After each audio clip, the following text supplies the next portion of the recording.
Dyma John Hawes, cydlynydd y Gweithdy yng Gweithdy Beiciau Caerdydd. Mae'r cynllun ailgylchu beiciau yma'n bodoli ers tua 40 o flynyddoedd. Pan nad yw bobl eisiau i beiciau rhagor, maen nhw'n dod â nhw yma.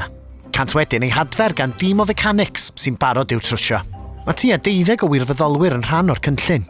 Buying a new bike can be quite expensive. People often cite that when asked why they don't cycle. Typically the cost of a good quality bike that could be upwards of £500. Yng Gweithdy Beiciau Caerdydd, gallwch brynu beic tebyg am £150 o bunnau.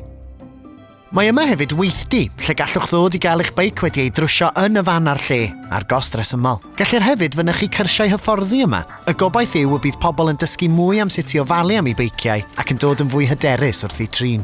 Mae sawl rheswm gwych dros hybu seiclo, a'r rheswm pennaf yw ei fod yn gwella ansawdd yr aer a lleihau lefelau llygredd yn y ddinas. Mae newid bach fel reidio'r beic i'r gwaith un diwrnod yr wythnos eisoes yn cyfrannu i greu newid mawr.